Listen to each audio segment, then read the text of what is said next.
I'm Regina Lay. I'm Pauline Verzosa. And I'm Sean Yao. The big stories tonight. Senator Ping Lacson says it was not President Bongbong Marcos who had billions inserted in the 2025 budget as alleged by Zaldi Co, but in fact 2 undersecretaries who had access to Malacanang. And $1 billion worth of key Filipino agricultural products have been exempted from the US's 19% tariffs after months of negotiations. And Ombudsman Boying Remulla says he is sure there is an ICC arrest warrant out for Senator Bato de la Rosa, adding that surrender of the former Duterte PNP chief to The Hague remains an option. Sabi niya, naghatid ako ng pera as kickback, but not to the President, but to Yusek Olaybar, kasama si Yusek Adrian Bersamin. I had my suspicions already before about the activities of Undersecretary Adrian Bersamin. So I got to learn about later on, and I'm not surprised because there may be temptations on the side for that.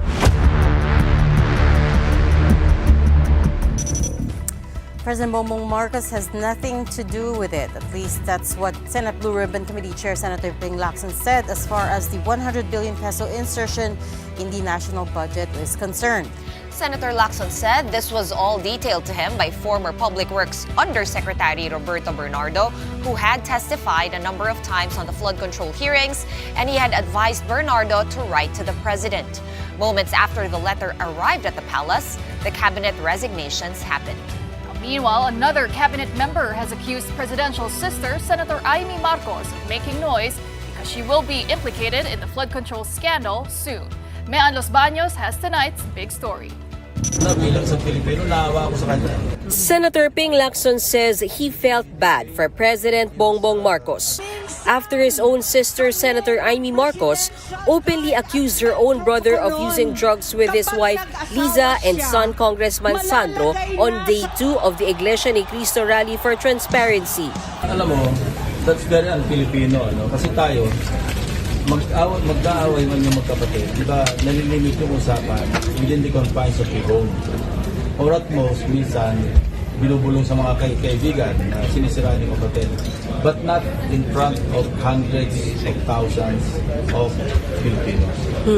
Especially in a religious gathering. The only motive Lacson could think of for her doing that is politics. Senate President Tito Soto also has this to say about Amy's fiery speech.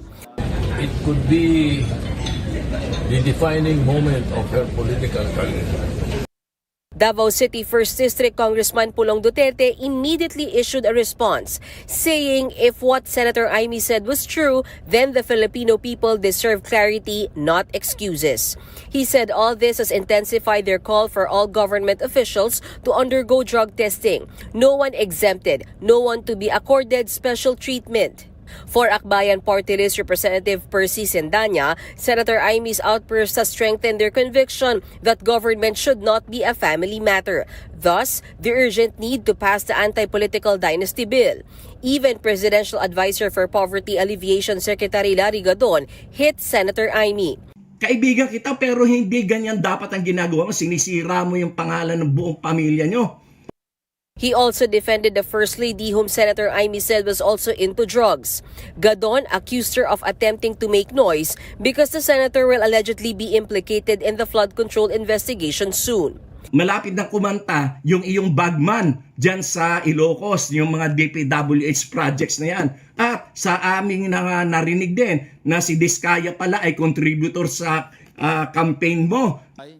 Meanwhile, Senate Blue Ribbon Committee Chairman Ping Lacson confirmed the existence of a 100 billion peso insertion in the 2025 national budget. But Lacson scoffed at the idea that it was Marcos who ordered the BICAM to do it. Yung gusto kasi ng iba, paniwalaan natin na sa Pangulo ang nag-utos mag-insert. But it doesn't make sense to me. Common sense.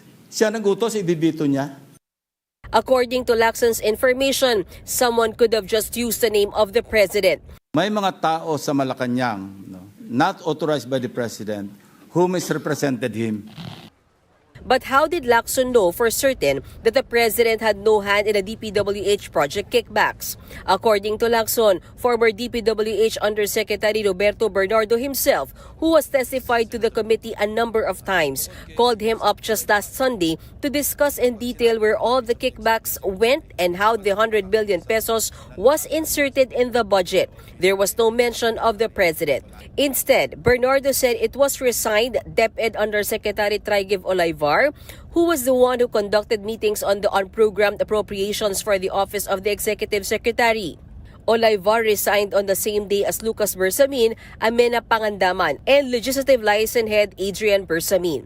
And per Bernardo's account, Olayvar received kickbacks together with Adrian Bersamin. Talagang sabi niya, naghatid ako ng pera as kickback, but not to the president, but to Yusek Olayvar. And sabi niya, ang pag-alam niya, kasama si Yusek Adrian Bersamin. 8 billion pesos, Mr. President, in at least 10 deliveries. Yung arrangement nila is, may tigisa silang armor van. May armor van si Yusek Olayvar, may armor van siya, darating yung van driven by Olayvar, and possibly, sabi niya, hindi siya sigurado, and possibly along with Adrian Bersamin. Bakante yung armor van, ipapark, idadrab yung isang van na puno ng pera. The biggest delivery, Bernardo told Lacson, was back in March 11, which amounted to 2 billion pesos for Olayvar. This is allegedly separate from the 1 billion Bernardo said he personally delivered to former DPWH Secretary Manny Bonoan. Of the 81 billion peso total budget that went to DPWH projects, Bernardo said he personally supervised 52 billion pesos. And he said to Lacson that per Olayvar, Bonoan had asked E.S. Lucas Bersamin who should facilitate the 52 billion funding. The answer Bonoan got, kami na ang bahala. Lacson then suggested that Bernardo write the president. Just yesterday, the palace received this letter, and that very day was when several cabinet members resigned. Cortes resignation is a euphemism for firing. The president is a very kind-hearted person. In our sister program Storycon, Ombudsman Boying Remulla said Adrian Bersamin could face charges of conspiracy to commit plunder. I had my suspicions already before about the activities of Undersecretary Adrian Bersamin. He was already in my radar for a long time, and it's Trigiv that I just got to learn about later on, Trigiv Olayvar, and of course about the involvement of Mina Pangandaman. And I'm not surprised because there may be temptations on the side for them. Reporting for News 5, Mean Los Baños, we are One News. Well, to be clear, Ombudsman Remulla said it was Adrian Bersamin on his radar, not former Executive Secretary Lucas Bersamin. But he did tell us he was disappointed in E.S. Bersamin for letting someone like Adrian, quote-unquote, run around the place. Remulla also said that if anyone was capable of doing something bad, well, it was Adrian. Yes, that because the behavior of somebody close to the ES should not be countenanced by anybody, especially that this is relative.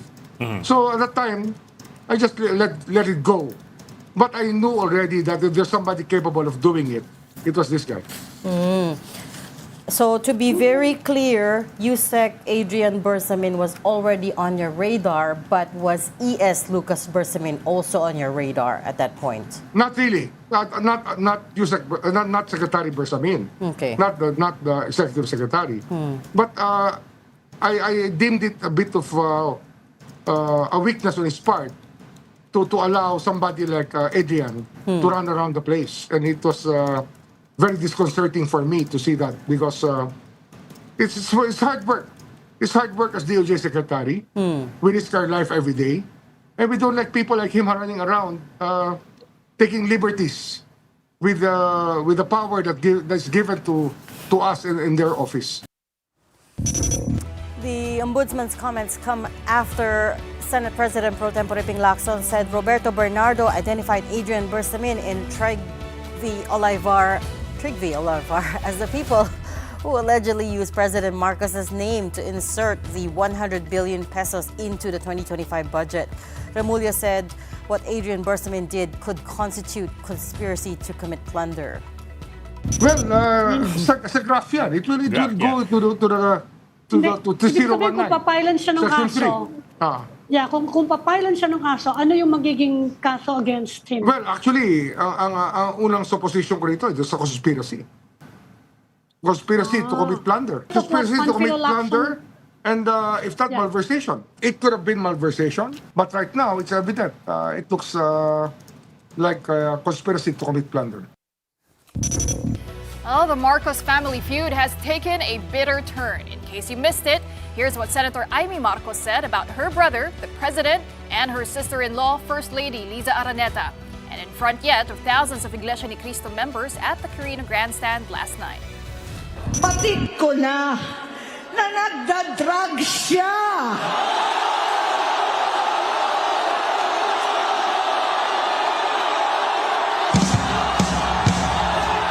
Nalaman ko at ng pamilya, nalaman ng pamilya, seryoso ito.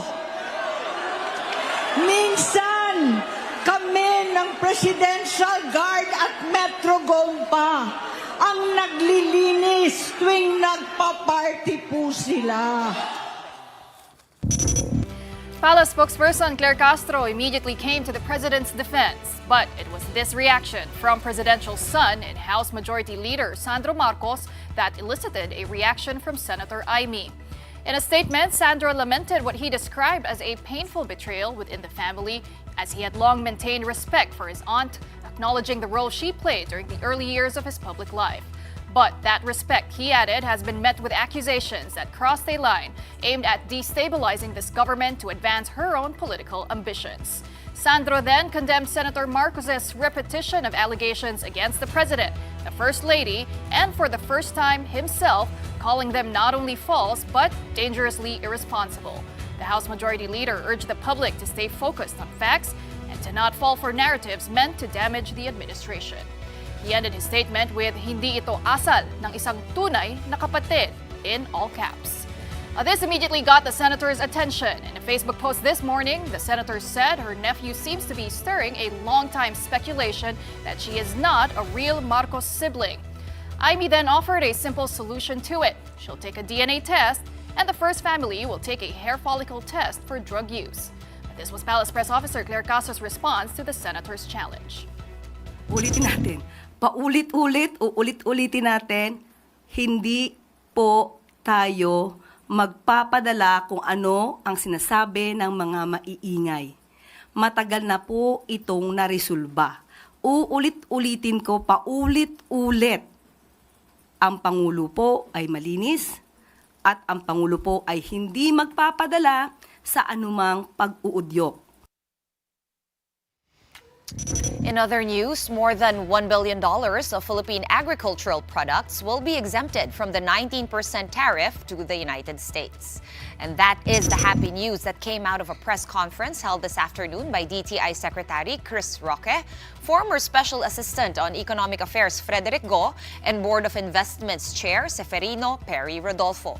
The list includes key produce including coconuts, mangoes, bananas, and pineapples. These are all products that the Trump administration has acknowledged cannot be produced easily in large quantities stateside.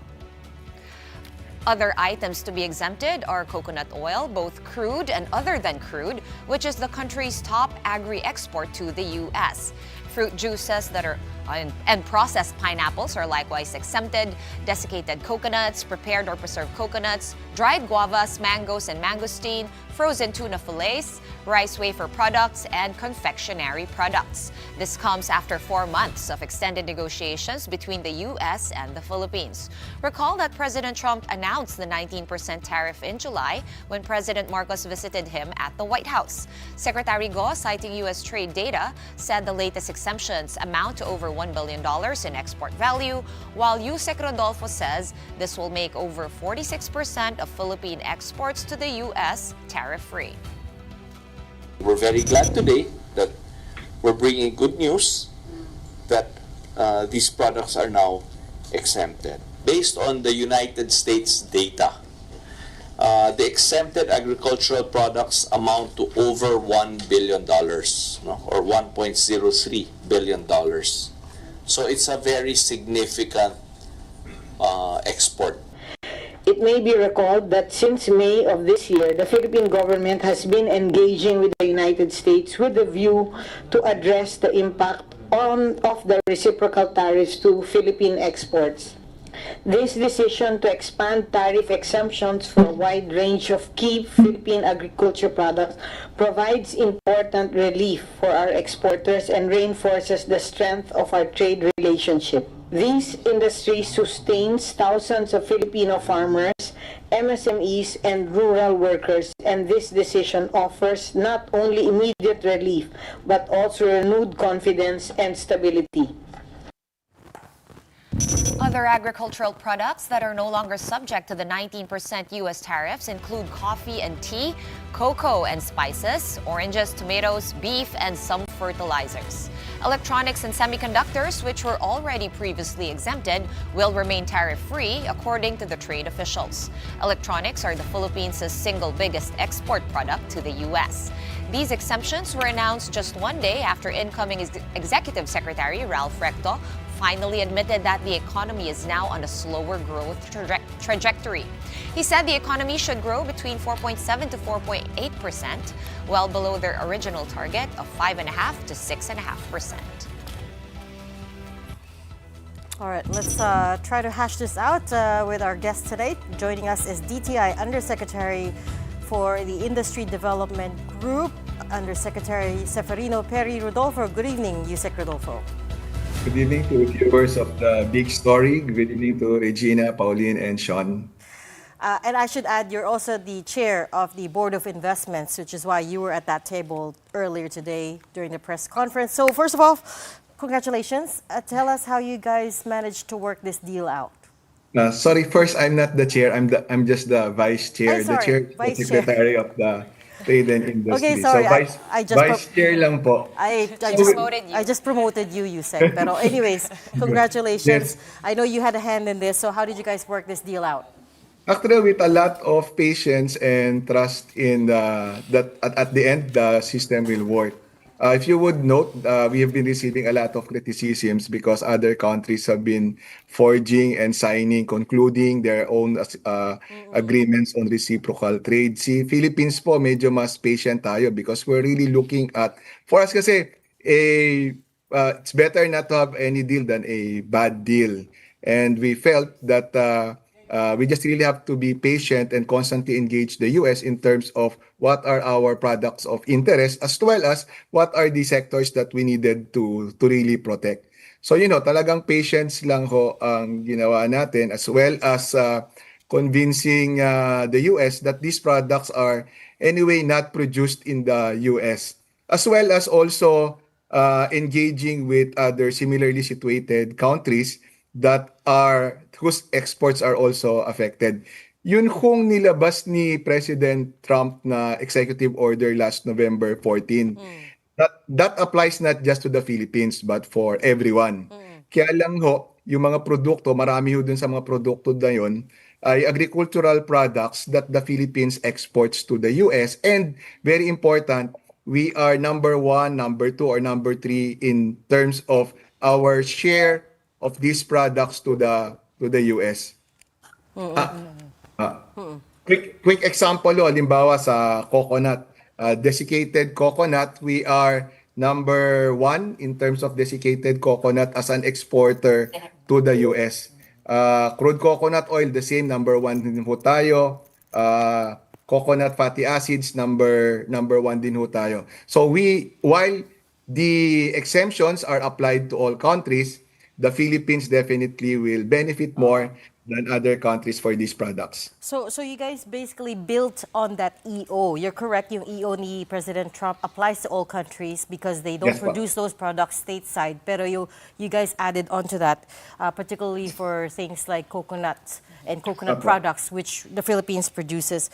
Would you say that you guys are 100% happy with this deal or may naiwan pa that you wanted May mga naiwan exempted? pa definitely. And these are products such as yung ating garments, which are we really are fighting for when it comes to our negotiations with the US. Furniture, some automotive products, mga naiwan pa ho. And it's part of the ongoing negotiations with the US. Okay, Yusek, nung ASEAN kasi ang daming na bitter, no? Parang, uy, bakit wala tayong deal? But it was pointed out during that time na yung mga ASEAN countries who managed to secure a deal during the ASEAN, may kapalit kasi yung United States. In this case, meron ba tayong kailangan na i-give up para makuha itong deal? Concessions. Siguro. Tagalog na lang ako kasi Sige lang. siyempre ayaw din natin wala akong kapalit. Kasi this is a unilateral executive order. Sorry, sabi ko Tagalog. Unilateral na inilabas ni President Trump. Kaya wala ho itong kapalit. Yun yung kagandahan sa nakuha ng Pilipinas. Wala ho tayong binibigay pa, pero ito na ho yung mga nakuha natin. Samantalang yung mga ibang bansa, mix of commercial deals, like kanina bibili sila ng mga ganitong mga produkto, pagkatapos pagbubukas dun sa kanilang sektor na rin. Tayo ho, in our negotiations with the US, we've been adamant in protecting also certain sectors which are very sensitive to the Philippines, including, most importantly, certain agricultural sectors. So there's no commitment for the Philippines to buy X amount of US products in exchange, just like other countries? Opo, dito sa executive order ni President Trump na ito, wala po tayong ganong commitment. And Yusek, how soon do you think can local producers feel the impact of these tariff removals? And what's the DTI's plan to make sure that this also reaches small farmers and not just large exporters? Very important po yung tanong na yan. First of all, the executive order ni President Trump is immediately executory. Ibig sabihin as of midnight of November 13, kung yung mga produkto ay nilalabas na for shipment to consumers in the US, they will already benefit from this. So halimbawa kung meron tayong mga coconut farmers who are exporting, let's say, crude coconut oil or even yung ating cocoa water ini-export sa US, instead na 19% na country-specific tariff, magiging zero na yun pagka shinip po siya after November 13. Very important ngayon talaga is really looking at the production side, and doon naman po pumapasok ang Department of Agriculture tungkol sa mga pagtulong nila sa mga nabanggitong mga farmers doon sa produkto na yon, coconut, bananas, pineapples, etc. Most of the beneficiaries dito sa executive order ni Trump are really our agricultural sector, yung mga nasa rural areas po natin. Okay. And the second part of Pauline's question, Yusek, is there a plan to make sure that the smaller scale farmers benefit from this too? Dahil po dun sa profile ng mga produkto na magbe-benefit yung mga agricultural sector, most definitely it will be the farmers who will be the ultimate beneficiaries of this exemption. Okay. Pati yung mga smaller scale farmers, hindi lang yung industrial size. Yes po, yes. Okay, may I slightly change the topic to I don't want to be a Debbie Downer, pero since nasa BOI po kayo and you're the vice chair, of course I have to ask about investments. Everyone's been harping about how people are so afraid to invest here because of the climate. What's your experience in the BOI? Can you talk us through some numbers, Yusek, kung kamusta na ba talaga ang Pilipinas? On the ground po, we've been seeing strong interest coming from investors, sustained strong interest in terms of investing in the country, in particular in the sectors of renewable energy, also on data centers, as well as on export manufacturing. Very important itong mga nakuha din nating concession now from the US, because this will also drive up investments in agricultural processing. So tuloy naman yung investments na nakikita natin. Ngayon po, as we end the year, we are still hopeful that we will be meeting the BOI's target. There are, I think, 4 or 5 key projects that we are assessing right now. How I wish that we could just approve all of these projects as they have applied to us. But being a very prudent administrator of incentives, talaga binubusisi natin yung mga projects na to. There are 5 big ticket projects that are still for assessment by the Board of Investments, in particular on data centers, uh, offshore wind power projects, at saka ho isang big infrastructure project. Wow, okay. And ano ba yung itatanong ko kay Yusek? Yung meron ba tayong some sort of national industrialization plan that you were tasked maybe or mandated by Malacanang to start creating? Because this is one thing na a lot of people are lamenting, no, in the lack of support. Wala rin tayong plano kumbaga na long term.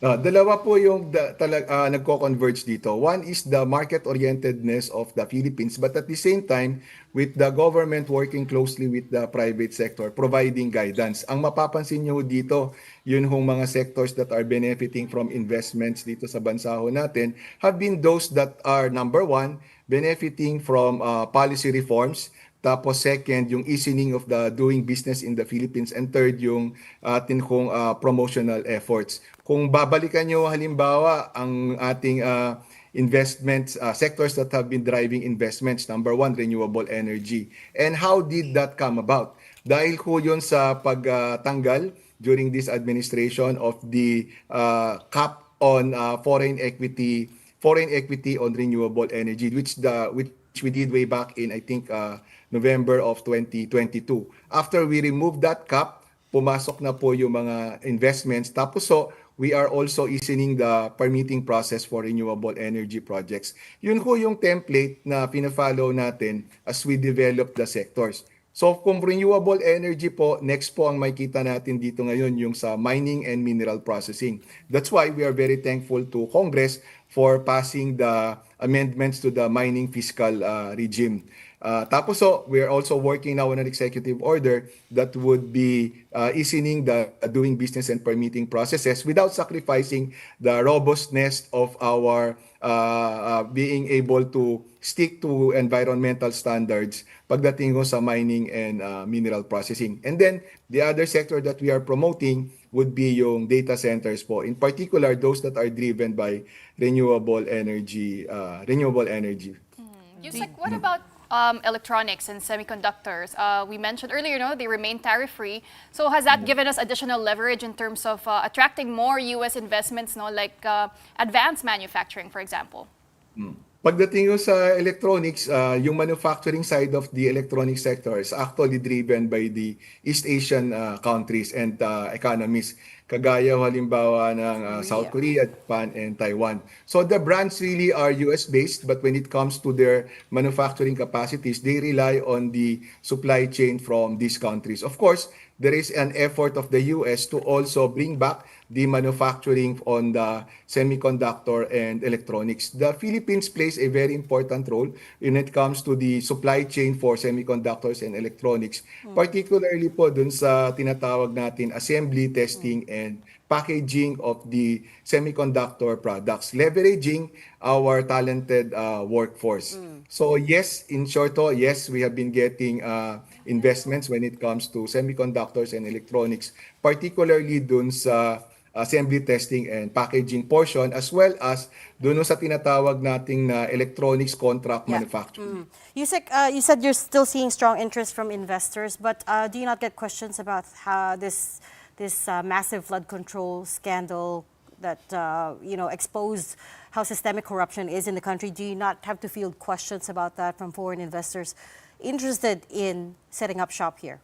Yes po, of course, that is also being asked by the investors. But of course, nakikita rin ko nila yung effort of this administration to really address the corruption issues. In particular, it has not been lost on our investors that it was actually the president who first raised awareness about the issue of corruption, in particular dito sa insertions on the flood control projects. And most importantly, not just raising awareness, but equally important, yun hong ginawa niyang pag-create ng independent commission to look into, to investigate, and eventually for the Department of Justice to prosecute these cases. So nakikita naman ho nila yan, tuhog-tuhog naman ho yung tingin nila doon. Okay, and then just very quickly, itong 19%, is this the final number or you are hoping to still bring it down somehow? Yung 19%, of course, we're always negotiating to bring it down. But I think bringing it down would require a free trade agreement already with the United States. As it Okay. is, yung 19% is what they are offering to the region as a whole, but it's the exemptions that we are really Yeah. negotiating with them. Yeah, it is the one that they're offering to the region as a whole, yes, but as they also like to say, we are their strongest ally in Asia Pacific, right? So I was hoping we could leverage that somehow, but we'll leave the conversation there. Thank you so much for talking to us tonight, DTI Undersecretary and Board of Investments Vice Chair Perry Rodolfo. We're just going to take a quick break, but coming up, the Ombudsman says Senator Bato de la Rosa could go the way of former President Rodrigo Duterte and be surrendered to the ICC. The details of that when the big story returns. Keep it here on One News.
Welcome back. You're watching the big story here in One News. The first set of cases against those involved in the flood control scandal has been filed. At 1:43 p.m. today, the Office of the Ombudsman filed before the Sandigan Bayan graft and malversation cases against former Congressman Zaldi Co, DPWH officials from Oriental Mindoro and Region 4B, and incorporators and officers of SunWest Construction.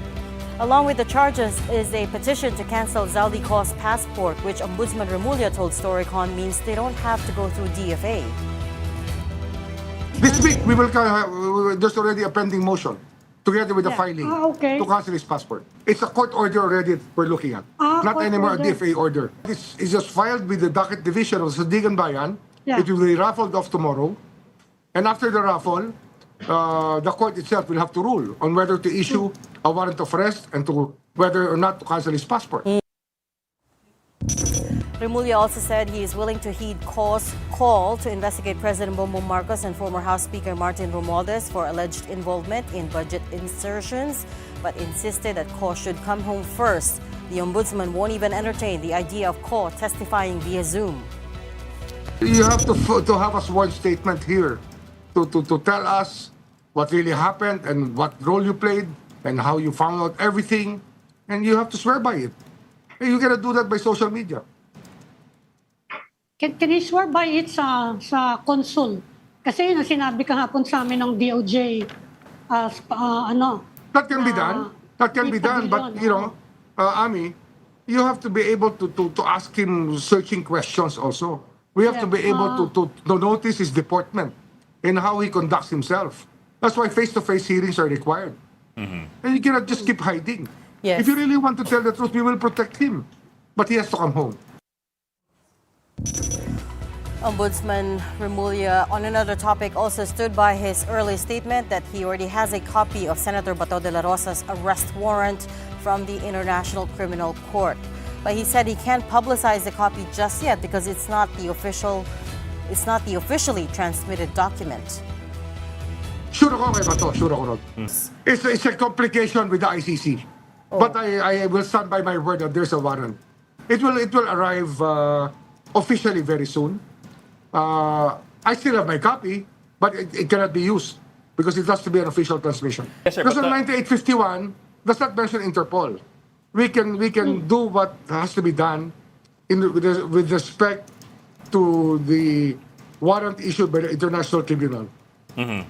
When you say we will do what has to be done, really the only option there is surrender, because as we keep pointing out, it cannot be extradition because ICC is a judicial body, not a country. So the only option there is surrender, correct? Yes. Okay, so in short, we will surrender him. Well, if that's the position of the executive department, I wouldn't disagree with them. Because when I was there, that's what we did. And in other news, the Armed Forces of the Philippines is flagging possible foreign funding behind the weekend rally led by military retirees, a claim its organizers quickly dismissed. Acting AFP spokesperson Rear Admiral Roy Vincent Trinidad pointed to what he called an unusual support system at the United People's Initiative protest. He says they are checking all leads, including whether money came from local or foreign groups as part of efforts to ensure, quote, domestic concerns will remain domestic. Trinidad also warned of the bigger picture involving actors he later identified as China that would benefit from a divided Philippines. As Navy spokesperson for the West Philippine Sea, he pointed to the Chinese Communist Party's United Front Work Department as active in the country. Huwag nating kalimutan, meron tayong kapitbahay na nais ang mga Pilipino ay mag-away-away at ang Pilipinas ay mawatak-watak. Yung ating kapitbahay is yung malaking bansa being run by the Chinese Communist Party that will do everything under their means to sow discord within Philippine society.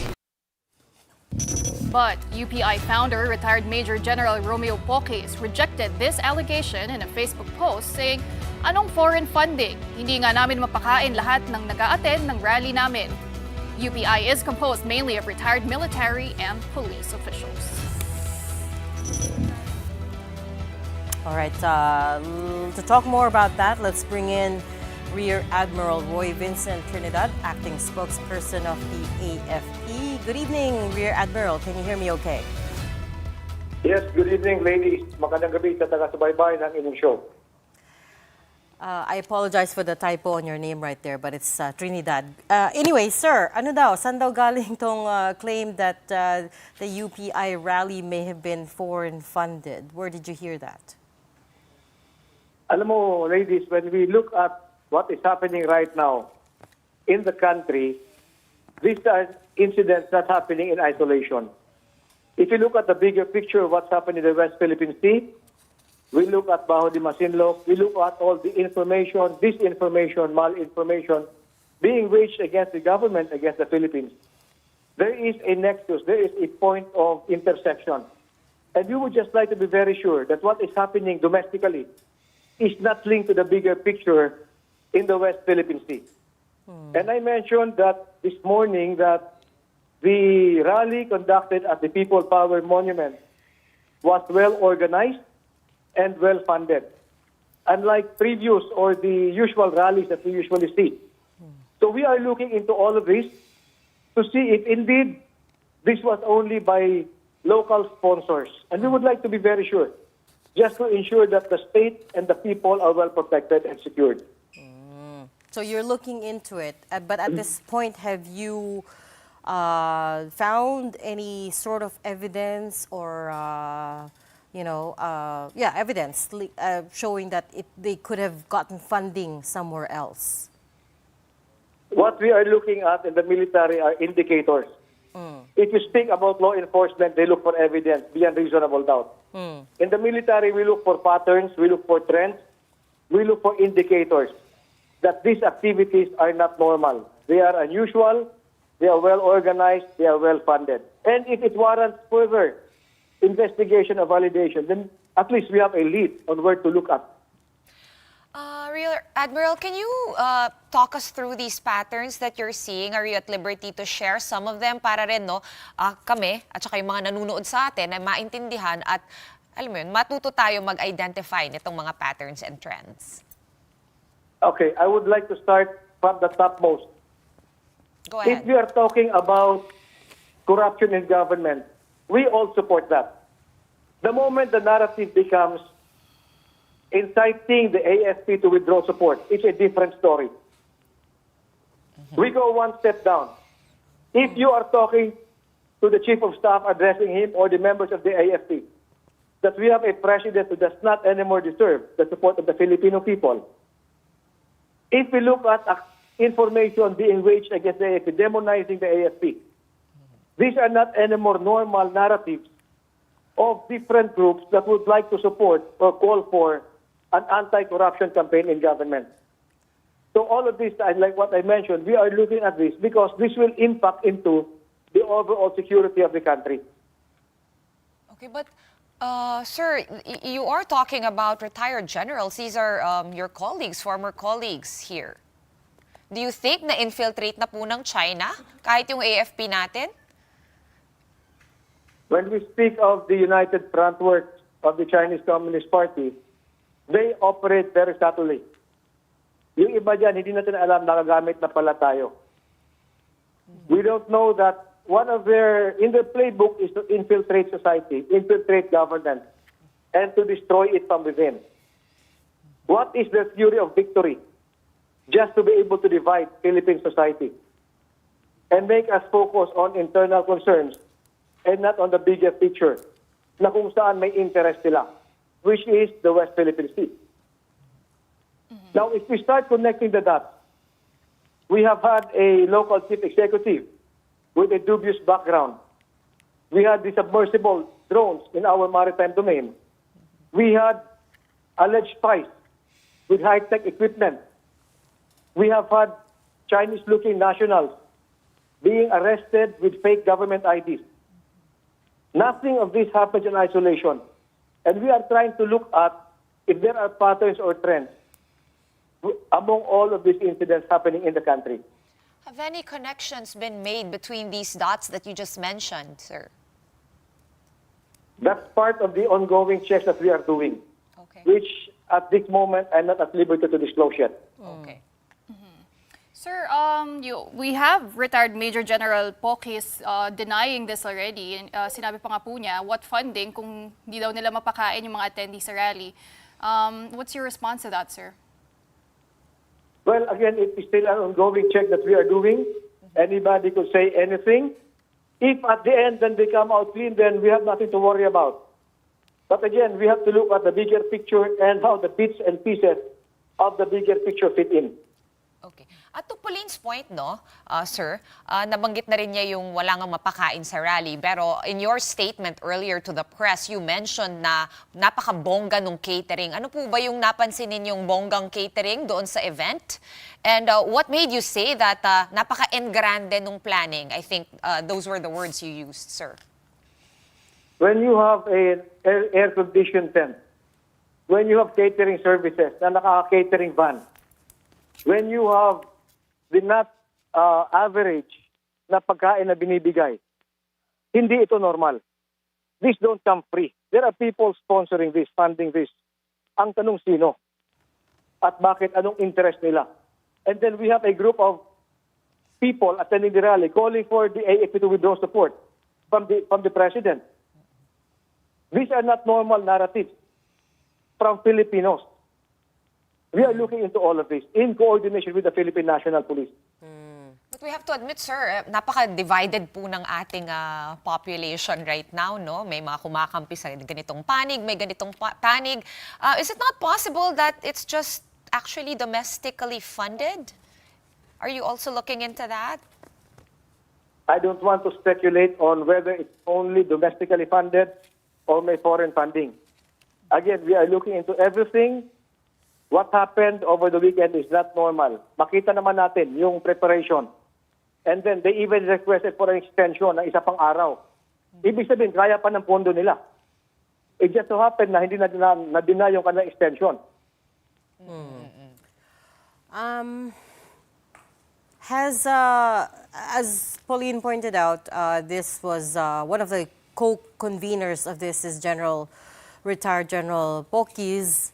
And then, of course, the other issue was that retired General June Esperon was also seen at that rally. And we spoke to him last night, in fact. He's not outright calling for the resignation of President Marcos, but he did say na he has to know his limits, right? If he is no longer able to fix this corruption issue, then he should know his limits. So read between the lines na lang. But my question there is, what does the AFP think of the fact that these are retired generals, retired officers of the military that are at the forefront of this? Yes, first and foremost, we respect every Filipino's right to express freely, freedom of expression, and the freedom of peaceful assembly. Because this is what is afforded under a democracy. But at the same time, it is also incumbent upon every Filipino to protect the very freedoms that we enjoy under this democracy. If not, if we violate this, if we abuse this, it now becomes a gray line, especially so if you would like to incite the AFP to withdraw support. We have been very clear.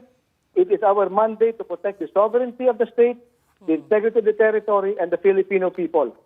We are busy doing our job. Yung mga nasalanta sa mga kalamidad, Bagyo, Lindol. We are looking after the West Philippine Sea. We don't want to be distracted from performing our mandate. Okay, we'll leave that there. But thank you so much for talking to us and shedding light on the issue. That was Rear Admiral Roy Vincent Trinidad. And we are pausing for another quick break, but right after that, 3 top departments of the Marcos administration are now in transition following Monday's sudden shakeup. That and more stories when we return. Keep it here on One News.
back to the big story. A day after the cabinet shakeup, outgoing Finance Secretary Ralph Recto said he was surprised by his appointment as Executive Secretary. He noted, however, that government work must continue. Recto emphasized that his new role focuses on improving government services, speeding up department operations, and ensuring implementation of the Philippine Development Plan. Recto replaced Executive Secretary Lucas Bersamin, who resigned yesterday alongside Budget Secretary Amina Pangandaman. Meantime, Budget Undersecretary Rolando Toledo also expressed surprise at his new position as officer in charge of the DBM. But Toledo said he is ready to lead the agency. For his part, new Finance Secretary Frederick Go said he is fully committed to promoting fiscal strength and sustainable economic growth for the country. He plans to work closely with government partners, the private sector, and the international community. Go was recently the Special Assistant to the President for Investment and Economic Affairs. A Ukrainian human rights lawyer whose group won the 2022 Nobel Peace Prize is sounding the alarm about China's role in Russia's invasion of her country. She says what happened to them may very well happen to others if the authoritarian regimes are not stopped. Mobile journalist Fatima Baduria has that story.